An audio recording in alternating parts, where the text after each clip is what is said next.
Hello and thanks for joining us here on Leading Edge. I'm Jeff Smith. That shooting in December of last year at the Franklin Park Mall left 2 injured and nerves rattled, so much so.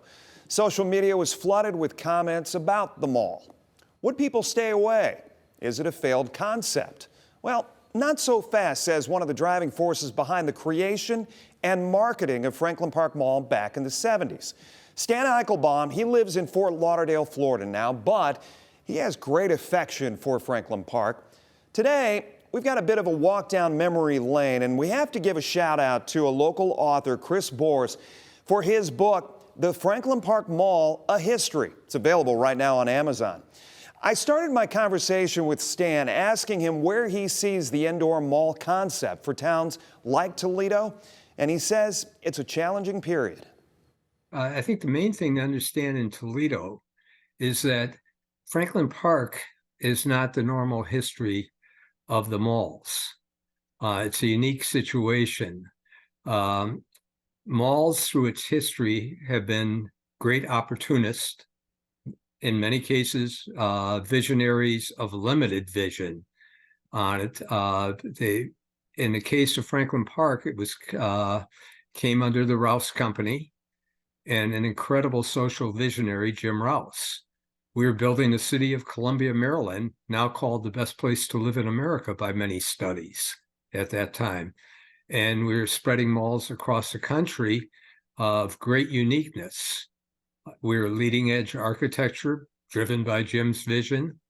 We were not a commodity vehicle of rented space. We were an orchestration, and Jim never used the term mall, didn't like it, except for he did put it on the name of a few projects. He liked Village Square.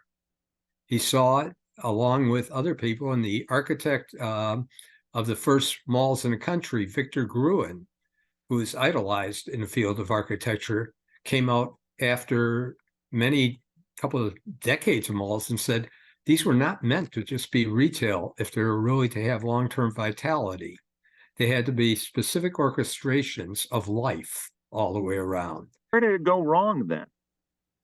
Well, again, the proliferation of space, once the concept was successful of an orchestration of stores, became a more simplistic build everything for rental.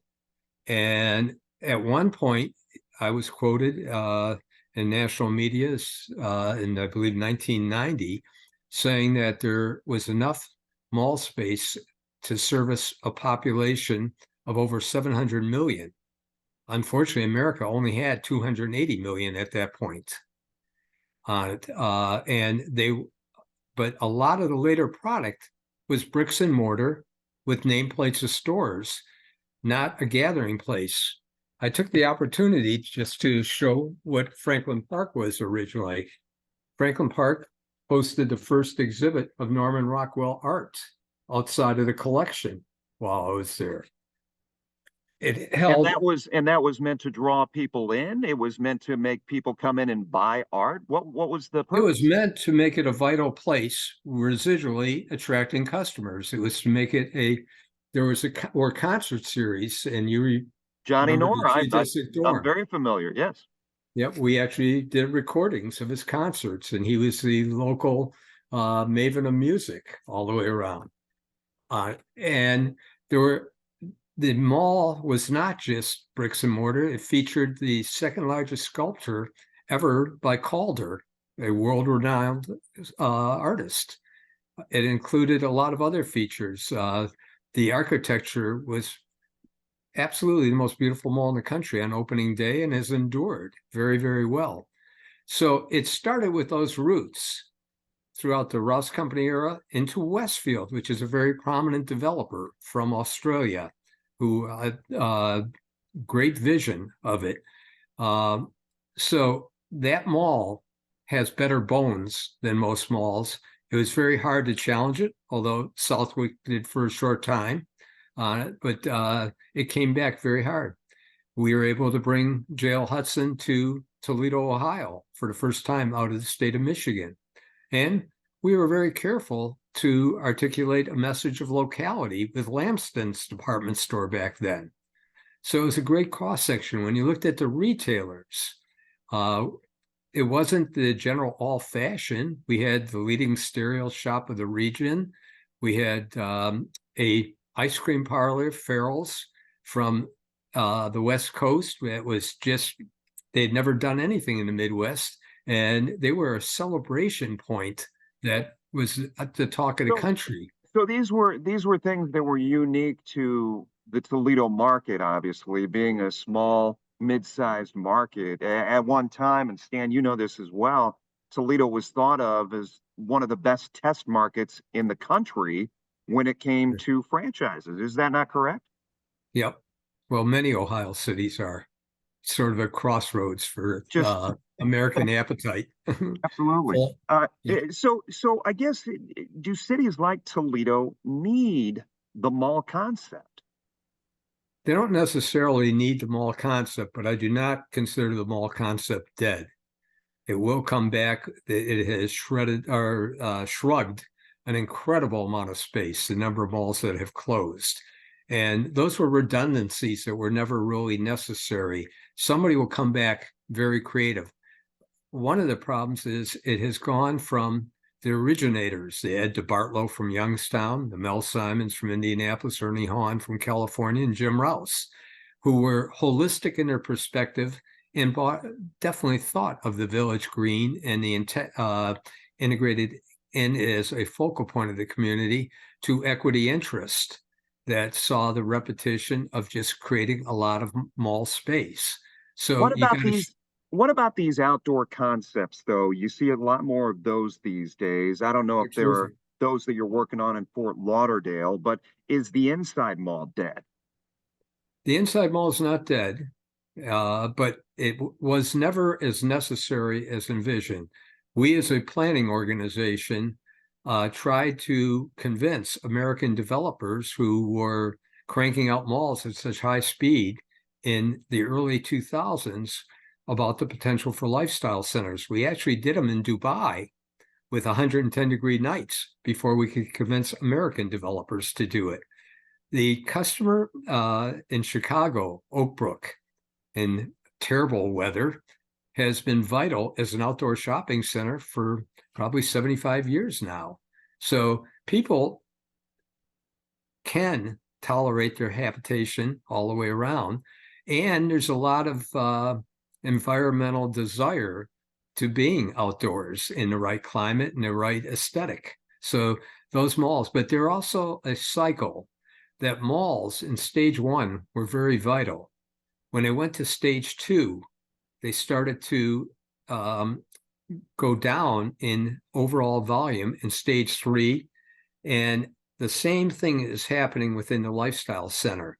The hard part is keeping it in right scale so that it is what is termed a regional attraction all the way around rather than overbuilding. Is the landscape that we see even now, I mean, there are open gaps, there are vacancies, and obviously we've lost three of the bellwethers as far as malls that are in this area, and the one that exists right now out in Maumee is not full. Again, back to that envisionment that we had over double the space necessary even back in 1990. America, by some studies, came out to over 40 square feet of retail per capita in the early 2000s. The next country, I believe, was England, if I remember right, at 11.2. That shows the dramatic overbuilding that went on in America. On the other side of it, America has been for decades the best place in the world to be a consumer because of the tenacious competition. But were we overbuilt? Hugely and repetitiously. You had a limited store on every corner, it seemed like. Stay right there. We continue our conversation right after this. Welcome back. Glad to have you with us. Now here on Leading Edge, our conversation turns to people. I asked Stan about how much the mall concept was built on creating and maintaining a social experience, especially post-pandemic. It's a critically important in our perspective as a company, in my perspective of having worked on communities around the world. We've been fortunate to work in 49 countries. And it's an important part of socialization. So much so that the leader of a Middle Eastern country during a terrorist period came out and wanted to fund academics towards shopping places because he saw them as critical to socialization. It sounded pretty quirky at the time, but you think about it, it creates aspiration in people. It creates contact, which is being lost, obviously, with social media and other dynamics of our society right now. The retail element, conceived right, so that it has economic vitality, connectivity in enjoyment, connectivity in activity for people, is an important part of the urban landscape all the way around. We need all cities to look at the economic hub, and economic hub isn't a good term. It ought to be, again, the village crosswalk, where government, medical, athletics, and everything come together. How many mall walkers do you have in America? That's probably the biggest club in the world on it. And they're an important part of the whole thing. Years ago, I was in a meeting in another Ohio city, and somebody left the meeting. It was in an area that was being gentrified, and we were discussing the crime issue. And the person came back in a few minutes later and got robbed and said, "We need a policeman on every corner." No, we need people on every corner. I'm not shrugging the need for police, but the more people on the street, the more people confident, the more people enjoying it, the healthier urban areas can be. That is the strength of everything. For a downtown area like Toledo, they've talked a lot about residential. They're trying to have this rebirth, this renaissance. How much does retail need to play into that? You can't create, and cities have learned it, the density of residential without servicing it. And you want to, again, draw people to the streetscape. You want to create the safety all the way around. And yes, policing is very important, but having people use the street, that is what, nobody goes into a huge crowd and robs somebody on a corner or anything else on it. That is the deterrence that's maximum all the way around. It's also the friendliness fiber. Years ago, I was in Dubrovnik, and it's a wonderful walled city. And the houses have most people serve dinner at the top for tourists with great European heavy wines and heavy food and everything. And then you come down at 7 o'clock, and on the main promenade in walled city, people come out and walk the streets saying hello to each other.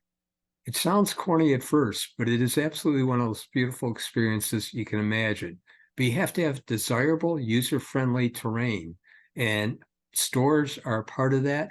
And it's not just stores, it's museums, it is doctors' offices, it's everything else articulated in the right way.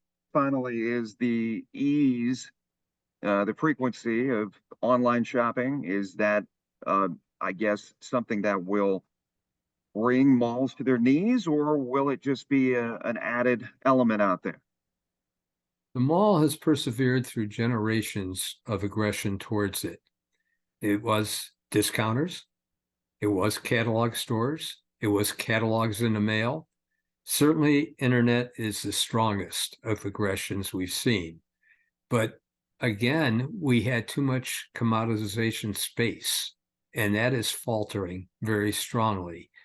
The progressive developers who can put together the environment of desirability of use will persevere and bring it back. And hopefully, I don't know, it's a challenge we're going to see play out over the next several years. Hopefully, we can do what's healthy for society, healthy for the economics and livability of cities. But I think we're going to see a new generation of pioneers versus just an equity mentality of a build out and lease up the space. We're going to find places that have more invigoration of entertainment, cohesive to the merchandising, dining, and everything else. And some interesting things. we've worked on projects now around the world where we've put a 140,000 square foot medical center on top of a shopping center and found it very compatible with over 140 of the country's best specialists. We put a university above a college, which created a terrific theaterplex and a restaurant avenue throughout the facility. So we're learning it's not just basic retail. That's where it falters, and it was done too often. It's how do you integrate the right things into the package to create the whole for society, not just the run out and convenience purchase. And that will exist too.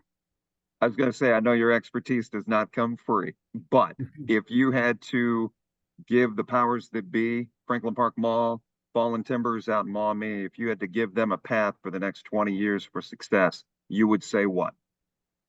First of all, I don't believe in the I think mentality. There's so much research. Do what the research says. Research has come so far. Artificial intelligence will be a big part of this industry. We're going to understand the customer so much more. There's been so much, technology is fantastic, but a lot of it's a waste of money. It doesn't really invigorate. Get to the things that really invigorate all the way around, and patience and intense management. That was the difference in the Rouse Company from a lot of others. This is a very intense product. You've got to have your advertising out. You've got to have the safety you talked about. You've got to have the entertainment, and you have to have a blend of stores, not overdo it in any area because it's unfair to the retailer and it doesn't help draw the customer. Coming up, the organization that gets families through a rough patch right after this. Welcome back. A big thanks to Stan Eichelbaum for joining us once again via his home down there in Fort Lauderdale. It's the house that love built, but it takes a lot of love and support, a lot of support to keep it going each and every year. Joining me now is Chad Bringman, the president of Ronald McDonald House Charities of Northwest Ohio. Good to see you again, my friend. Good to see you. Thanks for being here. You took me on a tour recently of the house itself, and I just want to talk a little bit. There's a big event coming up. I want to make that secondary to the conversation about how far you guys have come in such, I mean, relatively short period of time, serving these families who need it the most. Yep. As you pointed out, the tour the other day, just kind of, it's always great for me to be able to show folks around and show them what Toledo built for us. But, you know, prior to that, we were in a lot of pride in it, including the former house. You know, we had an 8,000 square foot house that had 14 rooms. We served hundreds of people through that as well. But a little more than 8 years ago now, we built the new house, which is 38,000 square feet, 14 additional families, or 28 total. Just a lot of good common space, but we're thankful that Toledo's given us that gift for sure. Yeah. And families that are, like you said, going through some of the worst times of their life. They've got a sick little one. They're traveling all the way to Toledo and from wherever they're coming from, and they don't have to worry about where am I going to stay, what am I going to eat. You know, that's all taken care of. Some of the things that really stood out, some of the eating areas, the dining, professional kitchen you have, cubbies specifically for the family, all of these things just kind of outfitted for this, like you said, a rough patch for these families. That's right. They're going through some of the toughest days of their life for sure. And the first thing you think about is where we're going to stay. But normally what we hear from our families, it's hour 10 or 12 or 14 since they've been in the hospital that they kind of come to that realization. So we like to just make sure they don't have to think about anything but that child getting better. In a lot of cases, they may have come to us with the clothes on their back and they're with us for days and weeks at a time sometimes. So we just want to take that stress away and allow them to focus on one thing, and that their kid is getting healthier and stronger. Are they kind of taken aback, I guess, at times for what is made available to them? Common areas, you've got playrooms set up, I mean, and obviously what's being afforded to them there in their rooms as well, the care that they're getting. Yeah, 100%. Families come all the time, and you know, they're like most of us, right? We've heard of this place called the Ronald McDonald House. We know a little bit about it, but when they show up, when they need it, they're kind of blown away by what's available to them, and it's all free of charge. And the only reason it's free of charge is our only funding source is donations from the community. So certainly things like our event coming up, or people that round up at McDonald's or buy Shamrock Shakes right now, those types of things make a big difference. And let's plug away at the event that's coming up, the Heartwarming Party that is coming up on the 23rd. You guys, I mean, a laundry list of things that are available. Tacos and tequila, 12-person private party available, Northwest Ohio Family Fun. Just so many things and so many great donations, donors, individuals who have made this happen again this year. It's a beautiful community. I say that all the time. We get blown away by how much support we get, and Northwest Ohio, Southeast Michigan is really a very philanthropic group of people. They step up, they help people when they're in need.